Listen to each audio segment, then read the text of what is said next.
नमस्कार दोस्तों, कैसे हैं आप सब। आशा करता हूं आप सभी सुखी व स्वस्थ होंगे। दोस्तों, मैं हूं एडवोकेट राजेश। स्वागत करता हूं आप सभी का एक बार फिर से आपके अपने YouTube channel secular finance TV पर। दोस्तों, आज का वीडियो शुरू करने से पहले मैं आपसे कुछ इंपॉर्टेंट बात शेयर करना चाहूंगा।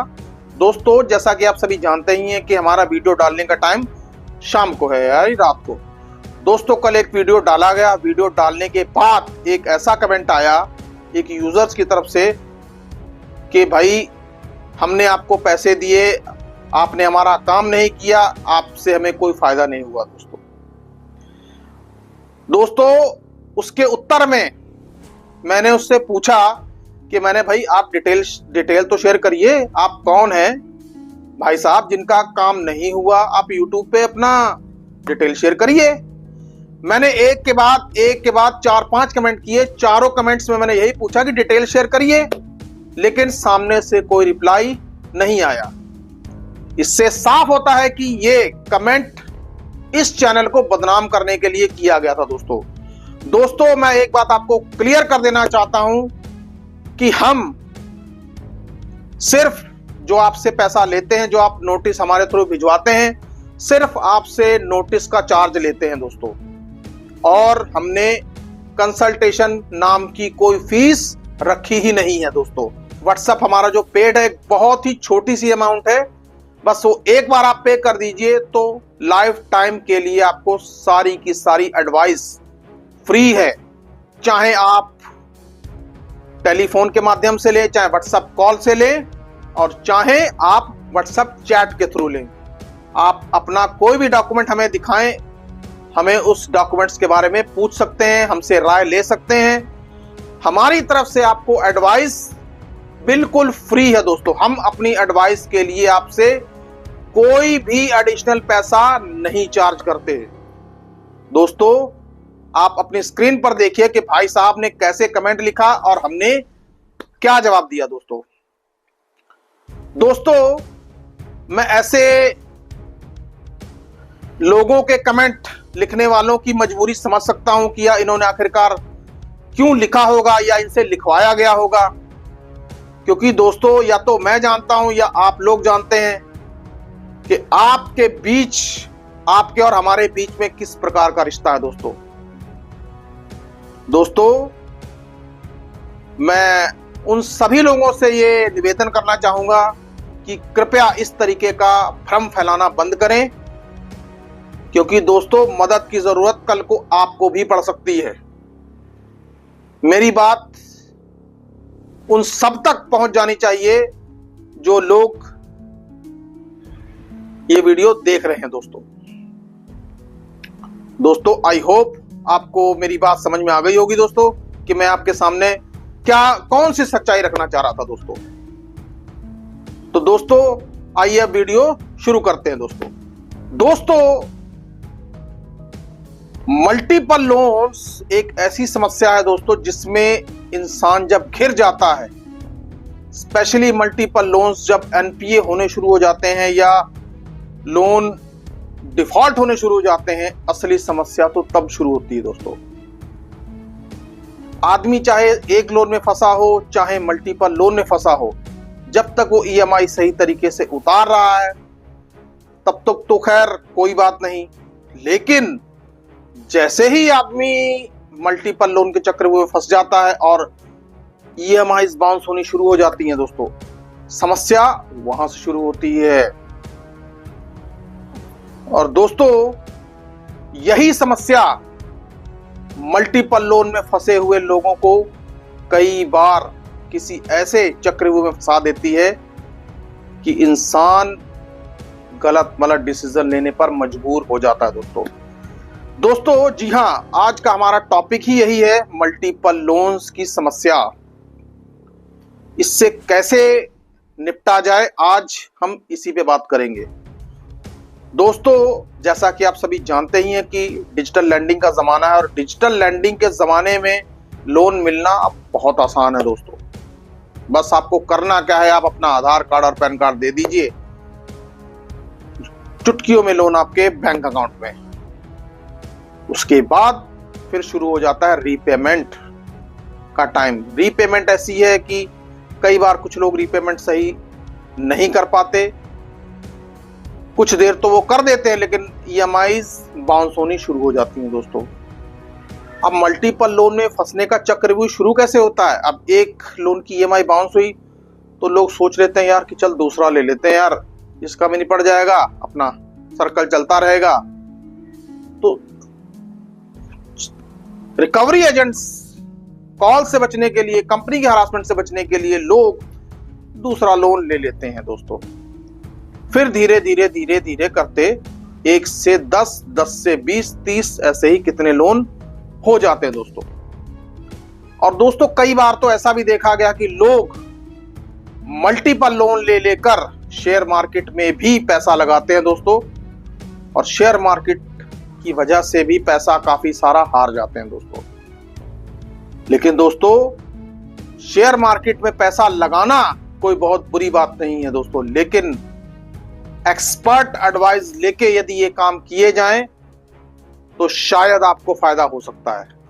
लेकिन दोस्तों कई बार लोग एक्सपर्ट एडवाइस ना लेकर खुद ही एक्सपर्ट बन जाते हैं और लॉस खा जाते हैं दोस्तों। खैर हमारा आज का विषय शेयर मार्केट में पैसा लगाना या ना लगाना नहीं, हमारा जो टॉपिक है वो मल्टीपल लोन्स ही है दोस्तों। तो दोस्तों ऐसे ऐसे करते इंसान मल्टीपल लोन में फंसता चला जाता है दोस्तों। फिर होता क्या है, फिर एक समय ऐसा आ जाता है कि जो उसकी इनकम है, जो उसकी इनकम है मल्टीपल लोन की ईएमआई से बहुत कम हो जाती है दोस्तों। यानी कि मल्टीपल लोन की अगर ईएमआई जोड़ दी जाए तो बन जाती हैं 50,000, 60-70,000 जितनी भी हो, या लाख कह लीजिए, और ईएमआई है भाई साहब 30,000, तो 70,000 रुपए कहां से पूरे करेंगे? तो ये है मल्टीपल लोन का चक्रव्यूह। और दोस्तों मामला यही नहीं रुकता, क्रेडिट कार्ड भी जो होते हैं वो भी किस्तों के चक्कर में बह जाते हैं। घर का सोना गहना, यहां तक कि लोग अपने जानकारों से भी पैसा ले लेकर किस्तें चुकाने की कोशिश करते हैं, लेकिन कुछ नहीं हो पाता। अब दोस्तों ऐसी स्थिति आने के बाद फिर हो जाता है कंपनियों का बवंडर शुरू।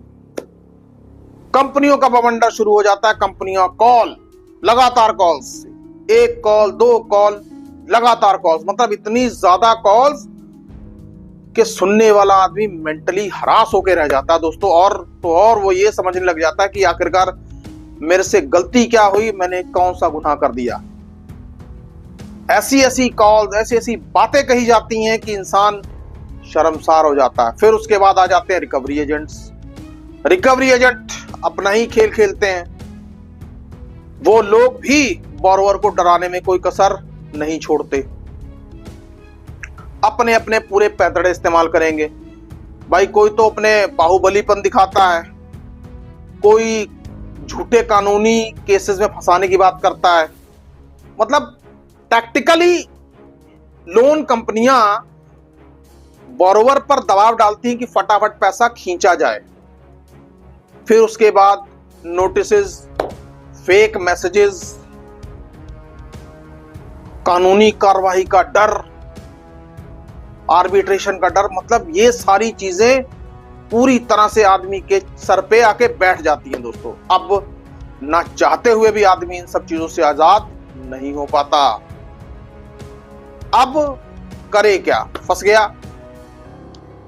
इधर रिकवरी एजेंट जान खा रहे हैं, उधर कंपनियों के नोटिस आ रहे हैं, इधर ओवरड्यू का पहाड़ बढ़ता चला जा रहा है दोस्तों। अब सवाल ये पैदा होता है कि आखिरकार किया क्या जाए जो इस गंभीर समस्या से निपटा जाए, इसी समस्या को आने ही ना दिया जाए। दोस्तों आपने एक कहावत तो सुनी होगी कि prevention is better than cure. दोस्तों अगर ये कहावत बनाई गई है तो कुछ सोच समझ के ही बनाई गई होगी। दोस्तों अब prevention is better than cure का मैंने क्यों इस्तेमाल किया? दोस्तों जब आप लोन ले रहे होते हैं तो लोन लेने के बाद फिर जब आपको ऐसा लगने लग जाता है कि यार अब मैं पैसा नहीं दे पाऊंगा, तो आप अपना हाथ वहीं पे रोक लीजिए। अपना हाथ दूसरे लोन पर मत डालिए, क्योंकि आप अगर ऐसा करेंगे तो आपको मैक्सिममली लोन लेने की आदत पड़ जाएगी और चक्रव्यूह में फंसते चले जाएंगे। अब नहीं दे पा रहे हैं, देखिए आपके सर पे 25 लोन हो गए तो आप 25 लोन अपने सर पे चढ़ा लेंगे और फिर कह देंगे जी मेरे पास पैसा नहीं है, राइट। इससे बढ़िया ये कि यदि आपने 1 या 2 लोन ही ले रखे हैं और आपको ये लग जाए कि अब यार मामला गड़बड़ होने वाला है, तो छोड़ दीजिए, वहीं पे रुक जाइए। कंपनियों का पैसा देना भी चाहे रोक दीजिए, कुछ देर बाद दीजिए जब आपका हाथ संभल जाए। यूं मल्टीपल लोन के चक्कर में ना फंसिए, क्योंकि यदि आप वहीं पे ठहर जाएंगे तो आपके ऊपर मल्टीपल लोन का पहाड़ नहीं बनेगा दोस्तों। क्योंकि दोस्तों आप जरा उनसे पूछिए जो मल्टीपल लोन के चक्रव्यूह में फंसे हैं, जो वो परेशान हो रहे हैं दोस्तों मल्टीपल लोन की रिकवरी प्रोसेस से गुजरना किसी काले पानी की सजा से कम नहीं है दोस्तों आदमी पूरी तरह से मेंटली हरास हो जाता है, मेंटली टूट जाता है दोस्तों इसलिए मैं आपसे ये चीज कहता हूं कि जब आपको लगे कि 1 या 2 लोन आपके सर पे हो गए, आप वहीं रुक जाइए, अपना हाथ रोक दीजिए वहीं पे। दोस्तों अनसिक्योर्ड लोन है, क्या होगा? कुछ नहीं हो सकता आपका, कोई कुछ नहीं उखाड़ सकता आपका, कॉल्स नहीं उठाएंगे, ब्लॉक कर दीजिए, कुछ नहीं होगा। रिकवरी एजेंट्स कुछ नहीं कर सकते, इनके हाथ में तो वैसे भी कुछ नहीं होता।